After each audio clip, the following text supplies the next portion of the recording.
College में सुखी वैवाहिक जीवन पर एक कार्यक्रम हो रहा था जिसमें कुछ शादीशुदा जोड़े हिस्सा ले रहे थे। जिस समय प्रोफेसर मंच पर आए उन्होंने नोट किया कि सभी पति पत्नी शादी पर जोक कर हंस रहे थे। यह देखकर प्रोफेसर ने कहा कि चलो पहले एक खेल खेलते हैं, उसके बाद अपने विषय पर बात करेंगे। सभी खुश हो गए और प्रोफेसर ने एक वैवाहिक लड़की को खड़ा किया और कहा कि तुम ब्लैक बोर्ड पे ऐसे 20-25 लोगों के नाम लिखो जो तुम्हें सबसे अधिक प्यारे हों। लड़की ने पहले तो अपने परिवार के लोगों के नाम लिखे, फिर अपने सगे संबंधी, दोस्तों, पड़ोसियों और सहकर्मियों के नाम लिख दिए। अब प्रोफेसर ने उससे कहा उनमें से कोई कम पसंद 5 नाम मिटाने को कहा। लड़की ने अपने सहकर्मियों के नाम मिटा दिए। प्रोफेसर ने और 5 नाम मिटाने को कहा। लड़की ने थोड़ा सोचकर अपने पड़ोसियों के नाम मिटा दिए। प्रोफेसर ने और 10 नाम मिटाने को कहा।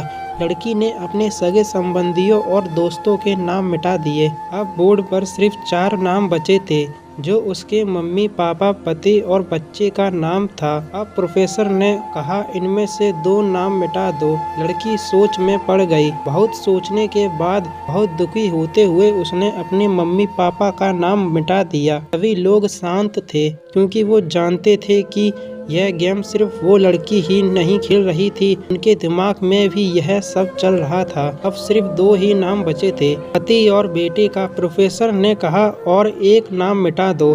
लड़की अब सहमी सी रह गई। बहुत सोचने के बाद रोते हुए अपने बेटे का नाम काट दिया।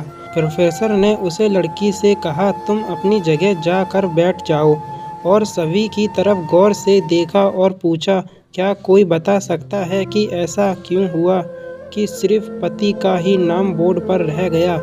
कोई जवाब नहीं दे पाया। सभी मुंह लटका कर बैठे। प्रोफेसर ने फिर उस लड़की को खड़ा किया और कहा ऐसा क्यों जिसने तुम्हें जन्म दिया और पाल पोस कर इतना बड़ा किया, उनका नाम तुमने मिटा दिया। और तो कोई जवाब नहीं दे पाया। सभी मुंह लटका कर बैठे थे। प्रोफेसर ने फिर उस लड़की को खड़ा किया और कहा ऐसा क्यों जिसने तुम्हें जन्म दिया और पाल पोस कर इतना बड़ा किया, उनका नाम तुमने मिटा दिया। और तुमने अपनी कोख से जिस बच्चे को जन्म दिया उसका भी नाम तुमने मिटा दिया। लड़की ने जवाब दिया कि अब मम्मी पापा बूढ़े हो चुके हैं। 10 साल के बाद वो मुझे और इस दुनिया को छोड़ के चले जाएंगे। मेरा बेटा जब बड़ा हो जाएगा जरूरी नहीं कि वो शादी के बाद मेरे साथ ही रहे, लेकिन मेरे पति जब तक मेरी जान में जान है तब तक मेरा आधा शरीर बनके मेरा साथ निभाएंगे। इसलिए मेरे ये सबसे अजीज मेरे पति हैं। प्रोफेसर और बाकी स्टूडेंट ने तालियों की गूंज से लड़की को